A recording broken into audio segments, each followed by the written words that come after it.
Broadcast live. We out here with Mr. Raphael Benza. He says Benza. I text him and say Raph. He says Benza. What are you of fifth season? Founder, CEO, MD, finance, marketer. Fifth season. All of the above. Yeah, we do all of the above. Founded. It was founded in 2009. Currently, I see myself in my role as a cultural investor and also a chief opportunity creator for creatives. I think I want to go back a little bit, right? Go back to where this all started, right? I think a lot of people don't know that before there was Back to the City, there was Benza and Bionic at Park Station. Oh my God, that's way back now. Bringing an international hip hop act. What opportunity did you see when you first came to South Africa, with the market with hip hop? What did you see that we never saw? It wasn't. I don't think it was specifically hip hop. I just saw a new urban demographics that were excited about something fresh and brand new, and that's what we were in Brooklyn. It was always about what fresh and brand new. Coming here and spending some time here. I mean, what's fresh and brand new was also dance hall, was also popping at that time, and then hip hop was also growing. So it was more about the people. It's more about the people being progressive, opening up, quickly seeing what the rest of the world was seeing and adapting to it. When it comes to hip hop, it was just that hip hop was my love. Back in New York and Brooklyn. So it was natural for me to have, to bring in the Brooklyn flavor, hip hop and dance hall. Because at that time, that's what we did. In the clubs, at the festival, it was hip hop, dance hall, and a bit of a funk and soul, but hip hop and dance hall. So because for me, I feel that you were a guy that was moving from one place to one place from the entertainment space, and there wasn't almost like a defined place. And you also had a restaurant also. You had a restaurant in Rosebank. It was a Divine Lounge. It was Divine Lounge, which was like a restaurant lounge. We had our big Tuesday night and Thursday night parties there. We had comedy nights. And then we went on and opened up other ones like Moloko, Latinova, and Louis the 16. So So you've been here. Oh yeah, I don't want to date myself, but I got here I think 2001.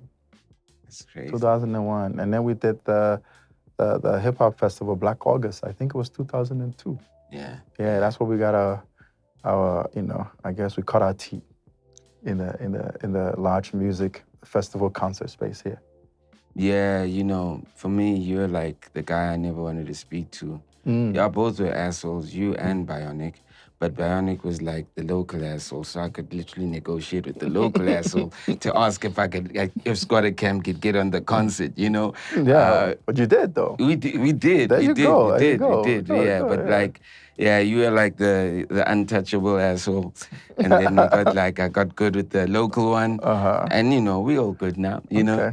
I'm just saying that the thing is that like you my OG also, so without a doubt, you're a guy who's been leading the path. You know what I mean? So it's also a privilege for me to be sitting, picking up a phone from Benz. It's like, that's why you treat me like a kid when I say Raphael. You go, I know. You go, it's Benz. I say, okay. Yeah. No, it was because, before I got into like the hardcore record label side of things, I was that promoter and marketing guy known as Raphael Benza. When I got into the recording space and got close with Keenan would just call me Benza. And so that became my kind of hip hop urban name. As long as his name is AKA, I was Benza. And from that, I transformed into Benza. So when someone says Raphael, it always reminds me of that other guy. And that's really what I want to literally get into now. It's almost like you had this, when I was saying it's like you were moving from the one place where you kind of defined something for the music and the industry that stayed for the longest, in my view, was Fifth Season, right? At least from where I've seen it, right? And I think that there must have been something when you found this kid called AKA, because I don't know, was AKA your first artist you worked with? Yes, from a recording, from an actual investment into his career point of view, he was the first South African, yeah. So what was it that made you say, I'm sticking to this with him? What was it that made you say, this guy? Well, there was a lot of reasons along the way, but the main one was the challenge he posed to me, right? So before that, he was an influencer for the marketing company that we had. He was a cool kid. He was part of he was an influencer in his own community. We used him for hosting our shows that we were doing with MTV and so on. So I saw all that talent. I was like, this kid's very talented, multi-talented. Then I got his mixtape when he's like, I want to put music out. And I said, yo, when I listened to that stuff, I was like, yes. But that wasn't even the final thing.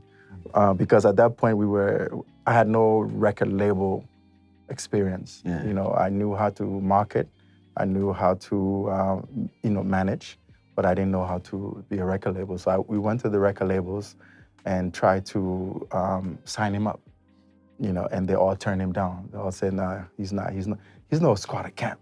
He's no Slikour. It's not gonna work. He was too different. But for me, it was like, I thought he was fresh. I thought the sound was right now. I just thought that's where music was moving. That's where the urban youth was moving. So I came back and told him the bad news. And then he said, well, if you believe in me so much, then you do it. You start a label and you put me out there. Wow. If you keep saying that, you believe me. And yes, I took about 2 weeks to think about it, but the moment that I really decided was when I went to a performance and I actually saw AKA the performer perform, and then I knew for sure.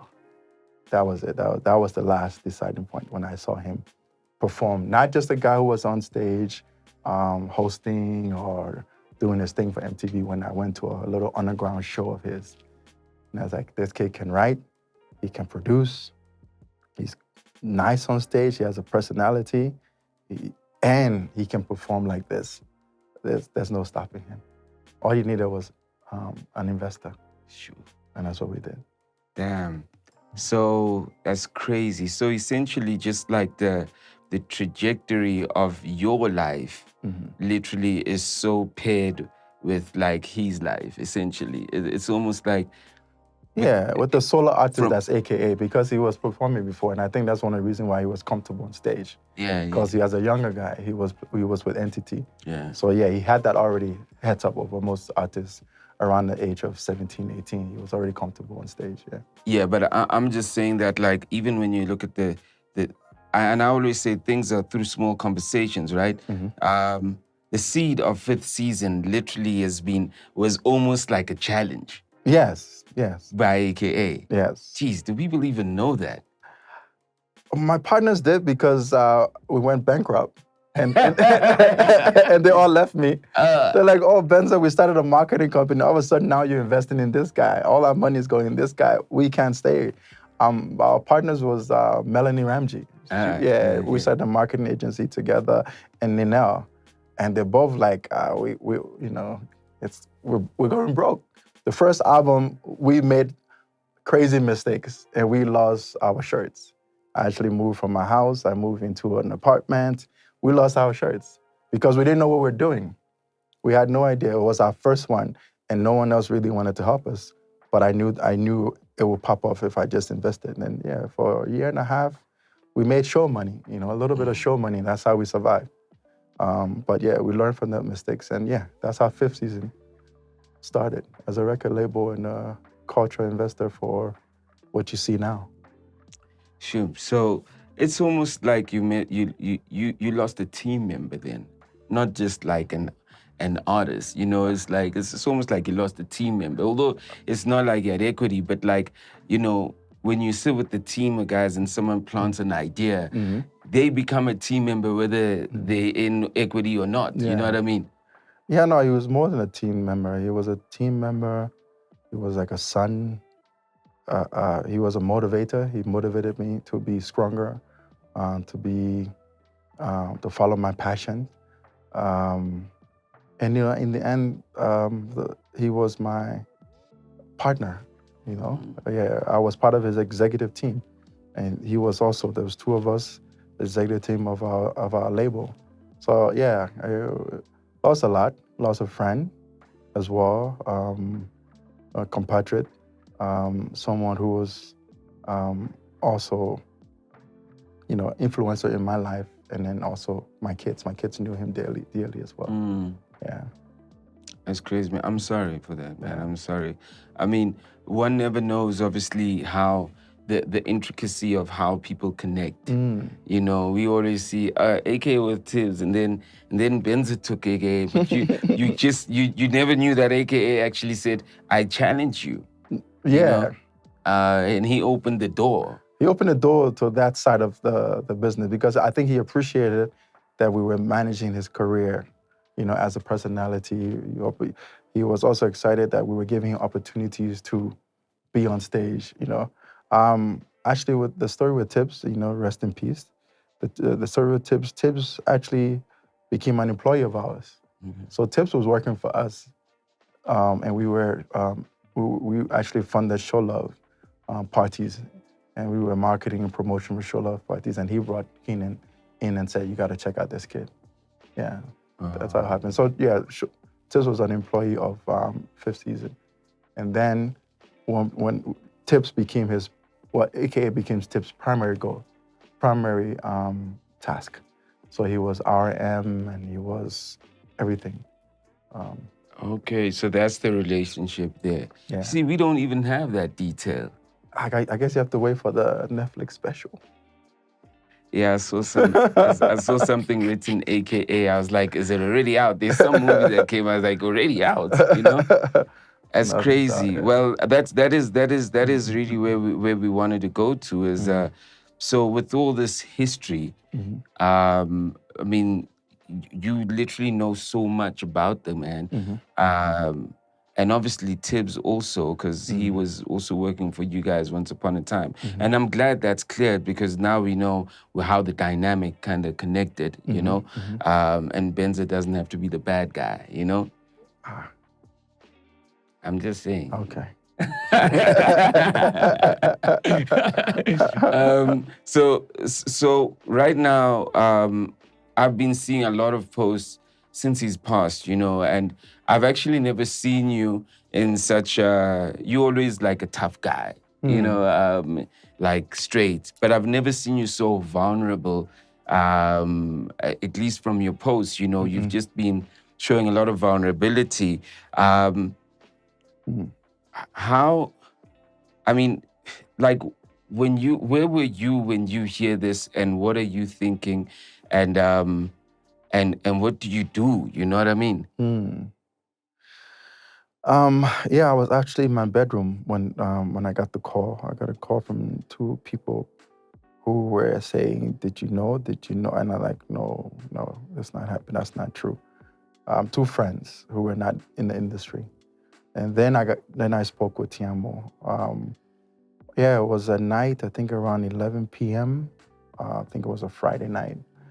And I didn't think of myself. I thought of his mother. That's who I thought about. Because when Tiamo said, "He's gone, Benza, he is gone," because I was like, "No, he's not." I was in denial. Yeah, I was like, no, it's not happening. He said, "No, Benza, he's gone." Then I quickly thought about his mom, because I had a good relationship with his mom. I knew his father too, but his mom is who, since when he was young, us picking him up from home, taking him to shows, there was the mom that was around. So yeah, it was, I think all my emotion was with her, and then Cairo for probably about a month. Yeah, after he passed, and then all of a sudden it hit me. And now this is what people are saying now. is my reaction to what has happened. So we've got the project ready to go out, big plans. Obviously, the pilot needs to be there to drive the project. You know, You talking about Mass Country, right? yeah. All right, cool. So now the pilot is left, right, to a higher place. So what does the rest of the crew and the staff do in this sense now? What happens? Well, I mean, the way we, I see you trying to use, like An analogy? an analogy, but actually in our, we don't, Keenan is not the pilot. Keenan is actually the owner of the plane. Oh, okay. There we go. Yeah. Okay. I'm the Got it. pilot because I'm Okay. responsible. If he says I need to get to Japan Yeah. at 7 p.m., Yeah. I have to do the calculation and this and talking to towers and drive the plane there. Yeah. Yeah. So now that the personality that people associate with the music is gone, the music is still there. And we're lucky enough, he has been successful for 13 years, so he has a lot of music, that he left behind, a lot of moments, a lot. I mean, he was not someone who was shy about his opinion. He wasn't someone who was, without, you know him to be very boastful. That's why you guys connect. You're like, oh, you like the Brooklyn cat. I love it. Yeah, and he touched a lot of people. So I think we have lots of people with memories of him, which will keep going. And then we have a lot of music for every occasion, every moment in your life, there's a Keenan song. So I think that will be with us for a very, very, very long time. The library of the music. Yeah. The library of the music, the attachment to the music, whether it's on social media that you saw him, or was on the show that you saw him, or was at the airport that you saw him, or was at the office you saw him, you interacted with him and he left an impression. Has he got any songs that are just sitting on the side that he never released? Well, he's the ultimate creative. So every time there was an inspiration, he put something down. He had a studio at home, and he was a producer. He records himself. So yes, he has a lot of music that's there. Someone did ask me about that question, and I said, you know what? In order for us to share more music, Keenan have to give us a sign. We don't know what that sign would be, but he would tell us that he wants more music. Yeah. Him and the fans, when they're ready, we know. But right now, we're focusing on Mass Country, and there's a lot of good stuff there still. And I think I don't want to leave Mass Country until I know I have reached the target that he set for us before he went away. And let's get in there. Yeah. I think there's definitely an album, because after I remember talking to him when he was Rest to Costa too. When I was with him and Costa, we had a little chat, and he was gonna release another album, not Mass Country. So I think he's got a whole other album in between the Costa one and the Mass Country one that he literally never released. Which I think is probably a little bit more personal. I think he's got some music sitting there around. There must be an EP between that and there. You know what I mean? Yeah. I mean, he was promising me that like in the next 3 months it's coming, and nothing happened for almost a year. Yeah. And then Mass Country came. Yeah. I mean that was music he made when he was really emotionally challenged and depressed. He made those music to sort of correct some of the perception that people had of him. But we knew that Mass Country was, I guess, for Africa was more important to get out first. Yeah.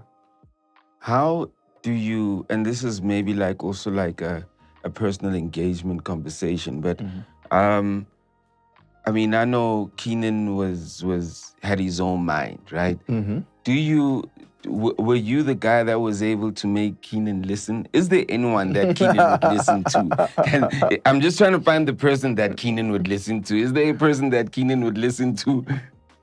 I think there were some people who he would listen to. He would listen to his mom for like when family decisions. He would listen to the guys, Nivo and Tiamo, in studio when he's being hard-headed and say, no, it's got to be this way. Sometimes he would listen to Zedak to make changes. And then when it comes to, I guess, executive decisions about finance and music and what we do, he would turn to me. Okay.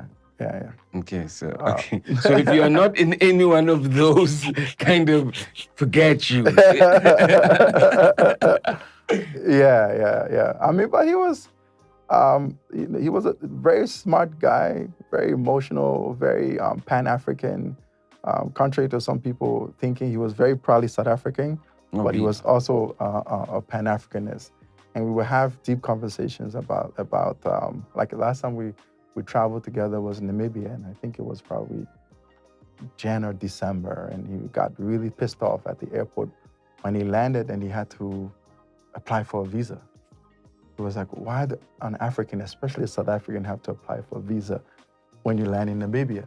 Because a 1-hour flight is right there, and he actually made a scene at the airport. He kept us there for 2 hours because he was almost refusing to apply for a visa. Eventually, we convinced him to just do it. He can't change the law right there at the airport. But yeah, he was really pissed off at that, and I guess in that case he listened to me. We convinced him. I feel also there's just a lot of love though. Also, there's just a lot of love there that comes with that, with part of that listening. Now, you said, I don't know whether you were serious, but like now that there's libraries of stories, there's content, there's everything, are we going to expect I mean, like, should we something expect from Netflix? I don't know it's Disney, Netflix. I was just saying that. I was just saying that. I think we can expect... Oh, you just like saying hint, hint. Hint. I think we should expect something in a film format, in a visual format about us. I mean, it's a legend. Yeah. You cannot talk about South African music, and you can't talk about African music without mentioning AKA. So there has to be something. What that would look like it's kind of like a decision the family would have to make, because right now is their son's legacy. We're just there to help them make sure that it's maintained, make sure that it's never forgotten. So in our plans, it's there. It's when and where and how will be determined later. That's crazy, man. I think that like definitely that's something that that people are looking forward to. But another big conversation, obviously, is the public having this conversation is just the speed of the justice system.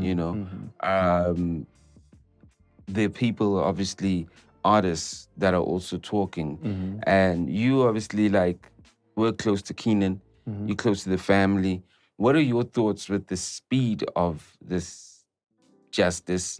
And second to that, what are your thoughts on the people that have been vocal, particularly the public figures, not just Twitter, the public Twitters, you know what I mean? Yeah. No, I mean, people, like I said, he touched a lot of lives. And yeah, there's nothing we can do about someone spontaneously sharing their emotion. Whether it be something that they record and drop the remix, we can't. We can't control that, and we definitely can't control someone feeling frustrated with our, I guess, criminal justice system. But we haven't been in this position before. We're listening to what the investigators are saying, and all we can do is let them lead and follow them. We're not investigators. We all saw what happened. We all have our hunches. But there's nothing more we can do except for lean on them as often as possible to give us, to give us some, not necessarily a conclusion, but just more about give us some answers. Let us know that you're doing something. Let us know that you are pursuing this, because it can't be another, silent, like we've had before with other personalities. Yeah, but the statement from the family is we're leaning in. We are talking to the investigators, and we're not going to let it go, but we're going to let it take the time like they're taking. But besides that, we're going to keep going. Like he's still with us. Do you feel people that were close to Keenan, like yourself, and outside the family, you guys get unnecessary heat, for how you for like people like, I don't know what people want you guys to do, do you feel that you get unnecessary heat, like you should be out there in the streets starting your own gang? Okay, well, no, I won't say it's unnecessary, but we do get the heat. And I can understand why they were directed to us, because, besides him, we were the next in line of communicating with him. So I don't think it's unnecessary. No, so I do welcome it. I do welcome someone making a comment about what happens to this case, or when are we getting this single out? When are we getting a music video out? When are we getting a documentary? Come on, Benza, you guys are slacking. What's going on? I don't mind. I think that puts me, it puts fires under my feet, and it actually reminds me of Keenan, because that's how he always been. He's always been 6 months ahead. Like, I know we're doing this today, but where's the plan 6 months? What's the master plan for a year? And I think those people keep doing that for me, will keep me on my toes as well. Yeah. So it's not unnecessary. I kind of welcome it. Yeah. Yeah. Tell me about the metros and what's so key about the metros, which is happening obviously tomorrow. Well, the thing about the metro, I mean, it's one of the most celebrated awards. It's from the #1 commercial radio station in South Africa. And when I came here, that was the first station I was tuning into. Yeah. So it was very important to finally get them to play AKA music back in 2010 and 2011. And now we are, nominated for 6 awards, which is quite big. We didn't expect it. We planned for it. Mass Country was part of our plan, which go back about 2 or 3 years for Mass Country. Those were some of our targets and impact that we will be. When Metro FM comes back, we have to be king of Metro FM again, just like we were in 2011. In 2011, his album Alter Ego, which was his first solo album, was nominated and won Best Hip Hop, Best Produced, and I think he won Best Male as well. Yeah, in Nelsprit. So we've come pretty much full circle, because he's nominated for all of those again on his last album. So the Metro is very important for us, and I think it's very important for the legacy, and it's very important for his legacy. And we're going there this weekend, and hopefully we have a great time. We bring home some awards, and we celebrate the icon that was AKA. What are some of the benchmarks, his targets? What did he want when he was live? What was the things that he shared with you guys and said, pilots, air hostess, stewardess? Yeah, no, he wanted to. I mean, thing about Keenan, when he puts the music out, he wants to perform it everywhere. So targets was to perform in big cities and big arena, especially South Africa and outside. But he felt like he was on. It was on or in his second win, from a creative. He wanted to make sure that the album does well enough that he can be positioned in California to just continue his craft as a songwriter and a producer. So he wanted to relocate on? He wanted to not relocate, but be somewhere else that he can challenge himself even more. Because he was a producer, sampling king, and he was a writer. He wrote, in a pop music style. So, he could write pop music style for AKA, or he could write pop music style for The Weeknd. Yeah. So what best to get, get the opportunity to be in California and write, and he loved pop music and the element of bringing in South African flavor into pop. So he wanted that to happen, and this album was supposed to help him get there. We definitely was aiming for MTV Awards. We've been nominated. We've never really won one since this came out. And then with this new love for African music, we were hoping that there's a Grammy nod down the way, for it as well. And that's one of the reasons why he wanted to be based there as well. Okay. Sure. So big dreams, big goals, and we're taking it. We go in there. We're driving all the way, and we need all South African support. It can't happen without the South African fans, South African people to support AKA's music. And currently, the last time I checked, where are we sitting with our numbers on Mass Country? Oh, Mass Country. Well, I think we have six songs on there that have achievement status. One, Lemons and Lemonade, has 5 times platinum. Sure. Then we have Dangerous, Prada.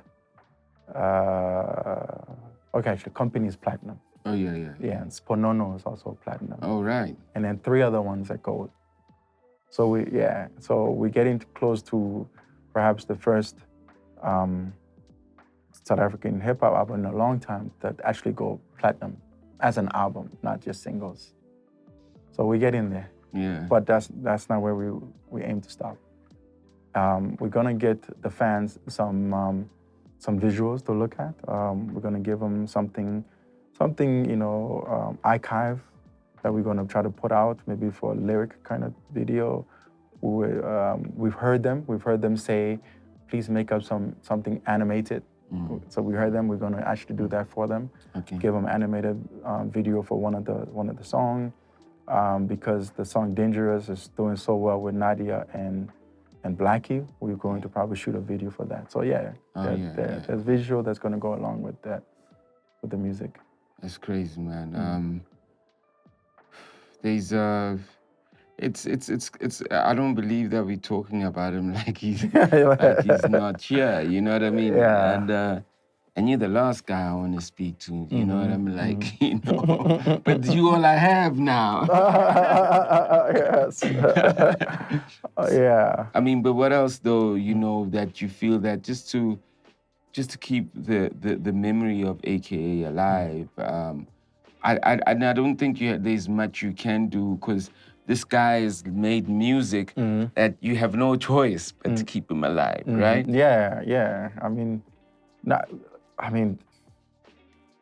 Before he left us, you would still hear stuff from 2011, still played in clubs and festivals, So it's testament to the music he created.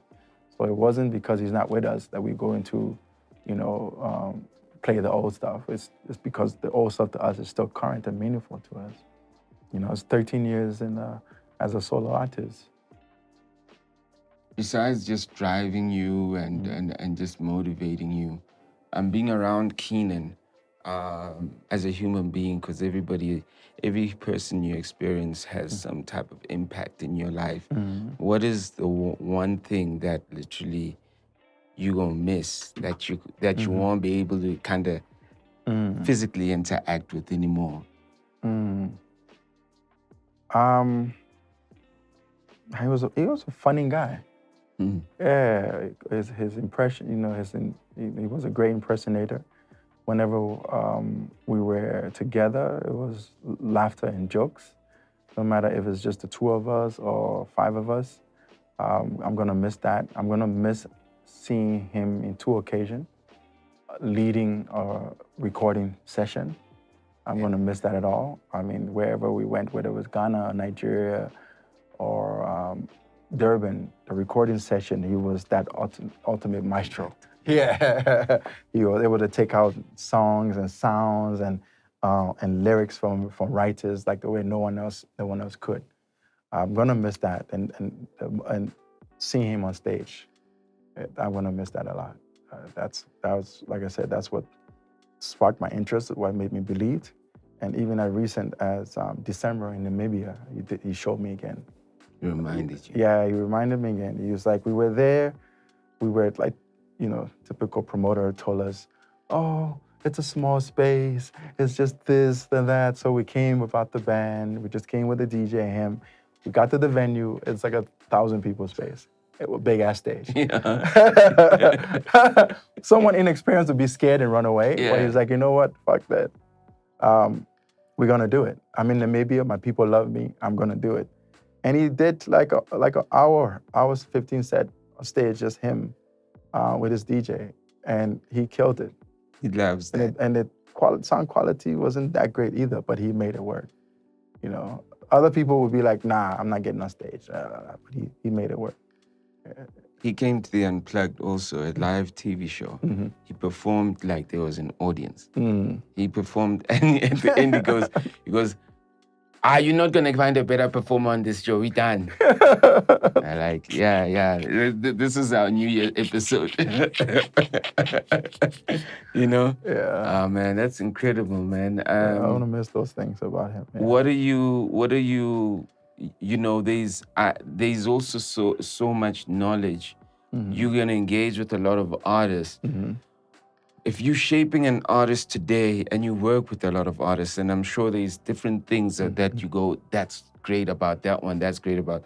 But what is when you almost like are defining the path of success for an artist, as a person who's been working for so long, you've been working with a legendary artist, right? You could be legendary, but if you don't have the support system, you're just going to be a great artist in your room. You know what I mean? Right. That's part of your life. What are some of the things that you give young guys and you go, this is how you got to mold your career? What tips can I get from Benza, you know? I want to be Keenan. I want to be bigger than, I even probably want to be signed by 5th Season, you know? No, you can't be Keenan. There's no one can be Keenan. Yeah, I'm just saying. I tried my life. Yeah, no, because yeah, Keenan, not you. I'm saying I'm telling the young guy. Yeah, whoever. You got to be you. You can't be Keenan. Like, Keenan, the mixture of that came with Keenan and his past made him who he was. So if you didn't have that, you can't be him. You can be yourself. And we, as 5th Season, we will spend a lot of time with you to figure out what is your thing, what is your USP, you know? There's never a guy who comes to us or a girl that comes to us that we sign right away. We kind of work together for a very long period of time, no contract, no obligation. Only obligation is that if we're gelling and you see something special about us and we see something special about you, the contract will come later on. I mean, there's music we actually releasing this coming week with a new artist, no contract. But we went to studio, we created some great music, and we're gonna release it. And we see how it goes. In 3 months, if, our personality is not working out, that will be it. Yeah. That will be it. We go, good luck, keep going. There's people who I turned down that was this close to signing. I turned them down because the attitude changed, the commitment changed, the reliability changed. And I was glad that I didn't have any contract with them, because then the whole unbundling is sometimes tougher than the bundling. Yeah. So that going down the mountain is harder than going up. Yeah. So it was great that we could just shake hands, wave, and be out. So be yourself, I think. Send us your demo. Talk to us. Let us see where you're performing. Let us hear your music. But it's not going to be the first time we hear you, or the first time we meet, that you're going to get attention from us or a signing from us. And if you do get attention from us, it might be a year before you actually have a contract with us. Yeah. All right, John. Bro, Benza, thanks for coming through.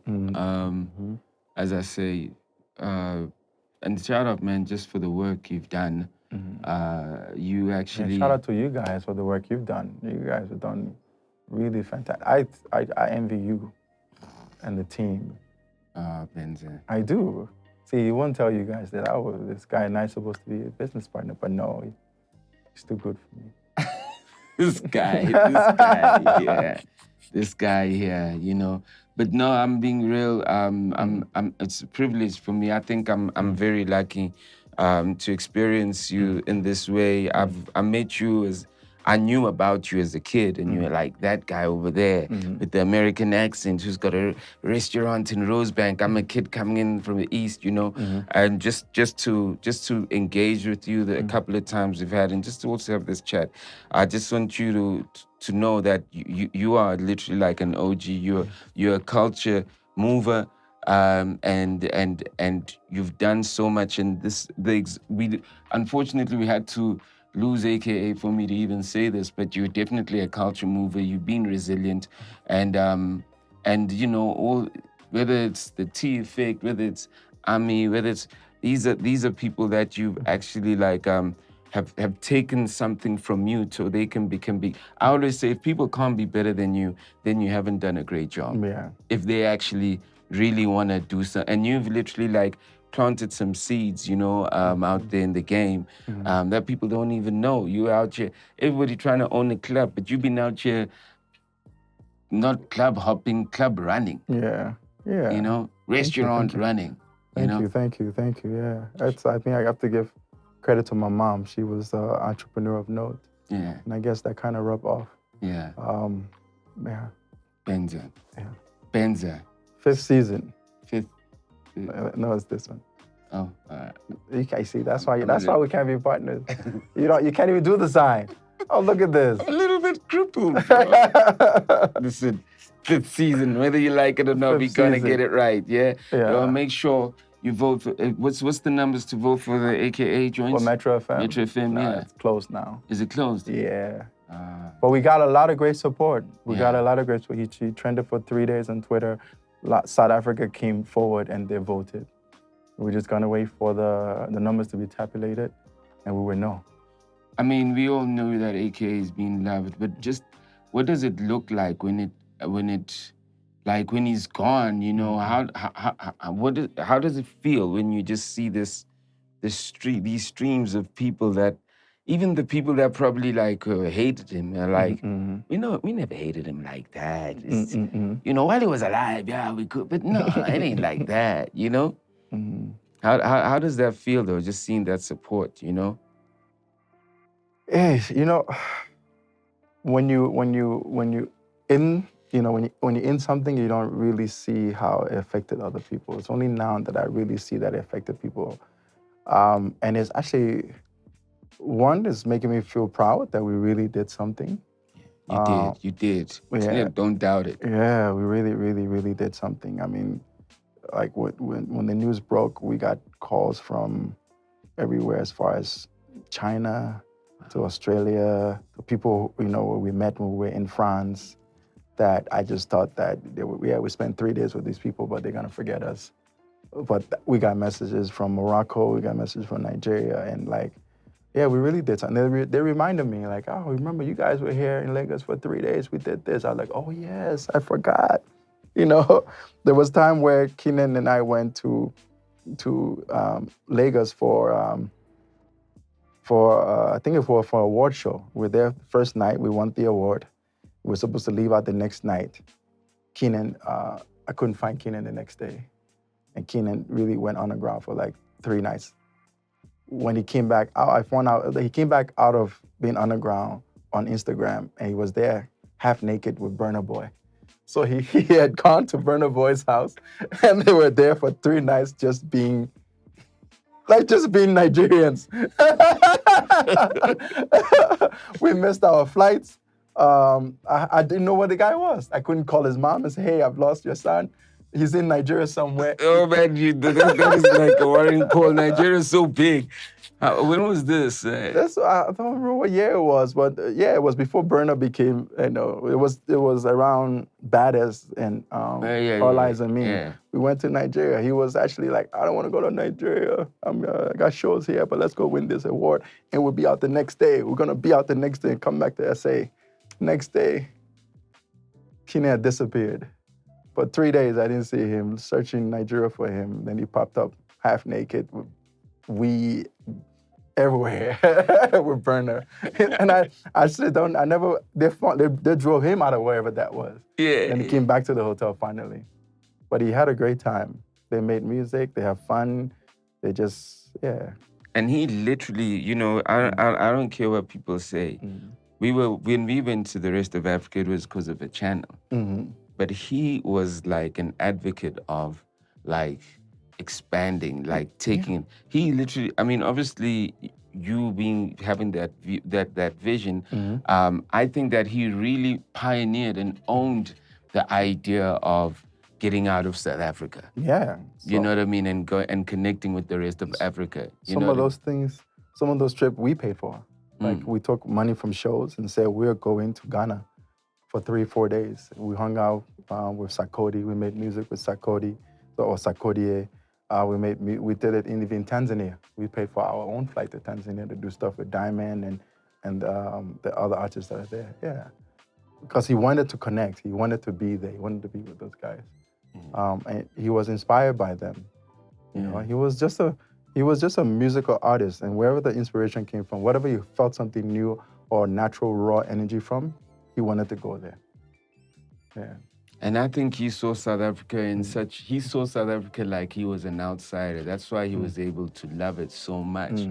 I think he gave, you know what I mean? Yeah, he saw South Africa like he's actually visiting South Africa. That's why I think, and I think that I think that traveling helps you do that. Yeah, you know? traveling broaden your horizon, but it also reminds you of what you love about your own country. Yeah. What you love about your own culture. Yeah. You want to take your culture to other people because you love it so much. Yeah.